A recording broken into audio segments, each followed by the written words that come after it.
The story begins with Leyley experiencing a memory of her brother being reluctant to do something that she wants him to. The memory is fuzzy, almost as if Leyley has intentionally blocked out parts of it. Leyley demands Andy go over and do something. He's reluctant, but Leyley is more persuasive. Welcome back, everyone. I'm Nox, and this is The Coffin of Andy and Leyley, Episode 1, Coffin. Ashley wakes up from a nap in the middle of the living room floor. She looks around. The house is a mess. The floor is covered in dirt. Overfilling trash bags line the walls. Ashley pokes around the cabinets and fridge. There is no food. Eventually deciding to dig through the garbage for anything that could be at least somewhat edible, Ashley finds a sealed can of tomatoes. With excitement renewing her energy, Ashley rushes to the bedroom to show Andrew. Andrew awakens and just stares with annoyed eyes. "We are not eating that. It is the very last thing we have," he tells her sternly. Andrew reveals he hid it in the trash so she wouldn't eat it earlier than intended. Ashley gasps. I live in a den of snakes! After being persistent, Ashley wins and Andrew caves on saving the tomatoes. As Ashley grabs the pot and spoon to start cooking, a knock on the door wails through the apartment. "Good day. Are you still alive in there?" rolls an older, masculine voice. Ashley recognizes the voice as the warden and ignores it for a moment. The voice reaches out again. "If you don't respond, I'll assume you're dead, and I don't bring food for the dead." You don't bring food for the living either. The man laughs and tells her not to blame him for the delivery staff screwing up. Ashley tries to get favors from him, such as a trip to the store, but he refuses and leaves. She curses under her breath and finishes making the tomatoes. While eating dinner, ominous music starts blaring from the next door apartment. The pair go out to the balcony, but can't really see anything. Ashley, being creative, grabs a thick wooden shelf from a bookcase and lays it across the balcony walls, and uses it to walk over to the other side. They quietly peek inside the door window at the neighbor. He wears a cloak and stands in the middle of a red pentagram on the floor, candles barely illuminating him. With his hands held high, he chants a series of phrases, and then nothing actually happens. As the cultist turns off the music, the duo sneak back to their own apartment and tune in for the news. The news talks about a tainted, parasite-infested water system in the local apartment buildings that occurred 3 months ago. The tenants who had ingested the water were forced to quarantine in their apartments until the public safety could be confirmed. The news anchor goes on to announce that the quarantine will be extended by another 2 weeks. The two groan in frustration as the broadcast ends. While sleeping, Ashley dreams of a memory of her mother leaving the apartment and staying at a hotel. The mother claims the parents didn't drink any contaminated water and don't need to stay under quarantine. Later, a nurse visits the siblings and takes blood samples. The nurse informs that the blood work results will determine if they're forced to quarantine or not. Over the months, Ashley eventually calls her mother.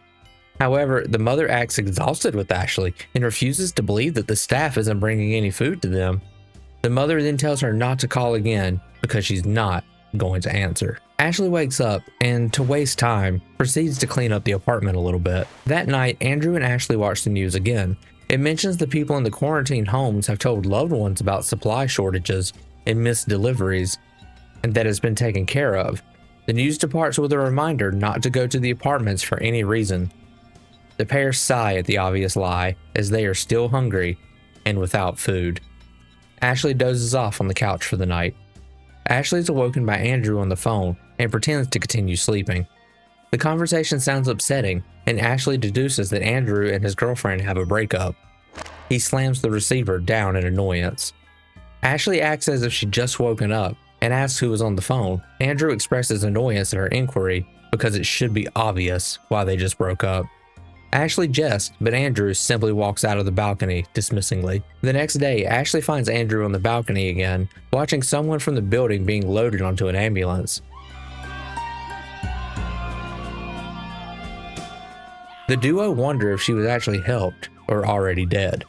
When Ashley jokes about getting someone in the building to get her pregnant so they can get help, Andrew storms off, almost in a jealous type of anger. The next day, the pair consider their options, going as far as wondering if they should just jump off the balcony.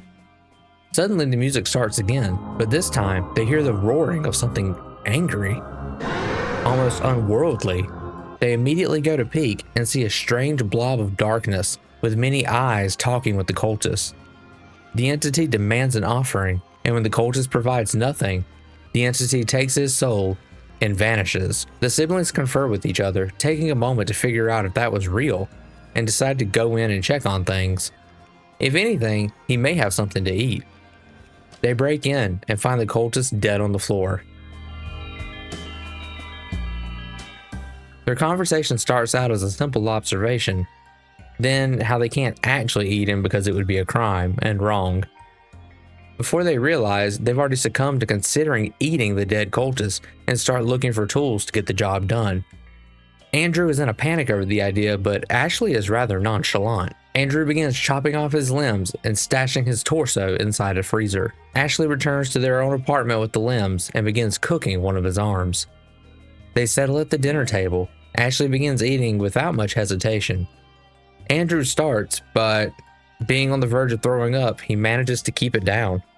Of course, it helps that Ashley was quite convincing. The siblings go to bed with bellies full for the first time in months.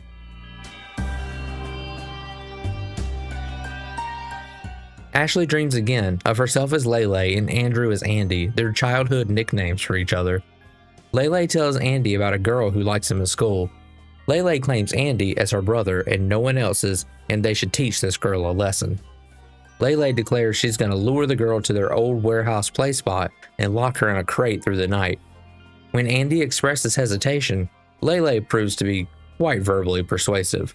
Andy really will do anything his sister asks. Later that day, Andy arrives with a girl whose name and face Leyley cannot remember. While inside the warehouse and under the guise of playing hide and seek, Leyley convinces the girl to climb into a large, dust-covered wooden crate to hide. As soon as she's inside, Leyley jumps on the box lid and taunts her that she needs to stay inside. Andy wants to let her out, but Leyley uses her great manipulative ability to convince Andy to continue with the plan. Andy sticks something in the lock hole to keep her inside for the day.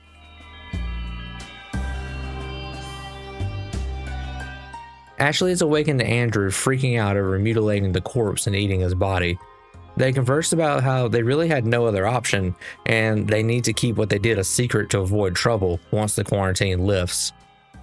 Andrew expresses his despair over trying to fit the torso in the freezer and how he had to twist and rip the head off to get it in.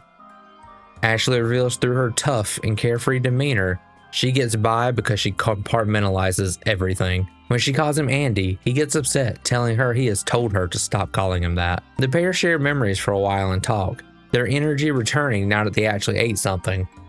Or someone, I guess. Andrew mentions that he would like to escape not only the coffin of the apartment, but the consequences of their actions as well. Now, this game has way more content for me to cover, so be sure you get subscribed so you don't miss out on the future videos of it. The following day, Ashley finds Andrew in the cultist's apartment looking at his grimoires.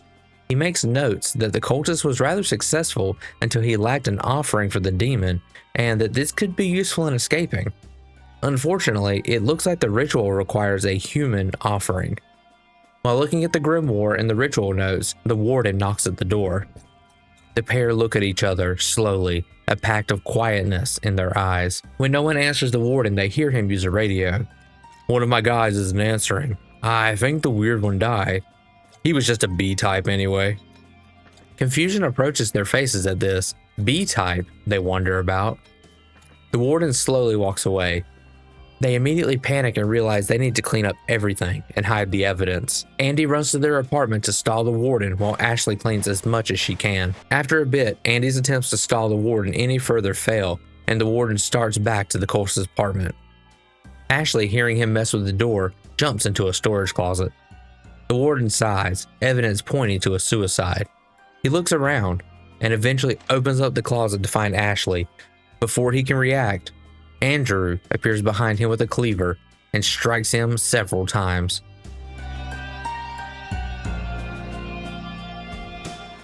Andrew, not pleased at all, helps Ashley up. The warden is very dead. Andrew sighs as he realizes he's actually committed a direct murder now. So, where's your mental breakdown? He seems rather stoic. "It'll come later," he says while trailing off. They search him and find a 405 room key on his body. As they go for the door to leave, Andrew stops her. "Whatever excuse we had for eating that other guy went out the window because of your screw up." Andrew reminds her that they cannot speak of anything that happened inside these apartments. They discuss that they can't go looking for anyone, no family, no friends. They need to leave and disappear. "You're going to take this to your grave, even if I have to put you there myself," Andrew tells her very bluntly. You don't scare me, Andrew. Ashley says with a stone-cold retort. They dish out their anger a bit more and resolve together to get the hell out. They step outside to see the hall of the apartment building, a hall they haven't seen in months. The rooms are all boarded up, and each door has a note on it. The siblings' door's note says 2 times AB. The cultist's note said B. The other doors have different combination of the letters A and B, and sometimes the letter O. Now I'm thinking this is blood types, but our protagonists here don't seem to really make that connection. They go inside the open door in the hallway, the interior having been turned into a makeshift headquarters office holding room keys, surveillance equipment, and more. They grab the only key on the rack, 302. A note on the fridge reads, "From now on, AB types won't be given supplies, except if it's someone important. And no, the lady from 302 being hot doesn't count." The two look at the camera and see another warden armed with a gun walking around on the second floor.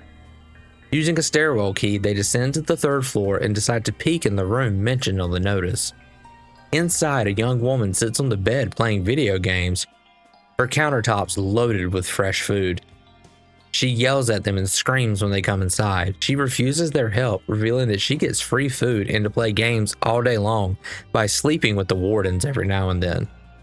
They leave before she can make a scene. They devise a plan to use the radio to lure the warden upstairs by forcing the lady in 302 to talk, and then to use the ritual to offer him up as a sacrifice. Andrew returns to 302 and takes the woman at knife point and forces her to invite the warden to 405 for fun times. The warden seems to fall for it and makes his way up to 405. Ashley goes to start the ritual while Andrew holds the woman at 302 hostage so that she cannot interfere. Ashley follows the instructions in the grimoire and manages to summon the familiar entity again. It arrives and demands an offering. The warden shows up and in shock begins to draw his weapon. Him! I offer him to you! In a flash, the candles flicker out and then back, the warden on the ground. The entity, being thankful, offers her a talisman and claims it will provide clairvoyant dreams, refers to Ashley as a tar-colored soul, and then departs, the room returning back to normal. Ashley takes a deep breath. She made it out alive. She takes the warden's gun and returns to Andrew, only to find he has killed the woman. Ashley is accusatory, but Andrew reveals that he tried to be lenient with her and let her go a little bit, but she tried to attack him. She sighs again. In their impending argument, Andrew reveals his girlfriend broke up with him due to Ashley harassing her constantly. She's rather shocked that she would tattle. They argue more, and Ashley snaps, reminding Andrew that he chopped up the cultist, he killed the warden, and he was the one who chose to lock in the crate, the name coming out, but not being conceivable by her even though she just said it. You chose to do it all! You chose me! Me! You backpedaling shame of a brother! You chose me! You did! She screams at him, almost sounding unhinged. Andrew interrupts her, his hands around her throat. Ashley calls his bluff, trying to talk over the pressure on her neck, reminding him that he won't have anyone to turn to. He claims he doesn't care and tells her she better have a good reason. When she has nothing to offer him as reasoning for not choking her out, he relents. She hugs him. Andrew says they can leave together, but as Andrew and Ashley, not as Andy and Leyley. The siblings manage to use a rug to climb outside the 2nd-story window down to the ground. They're down on the ground of the building for the first time in 3 months. Ashley reveals the talisman to Andrew, and they resolve to a plan. They catch the bus and leave town as fast as they can. So that demon or whatever gave me a talisman that's supposed to give me clairvoyant dreams?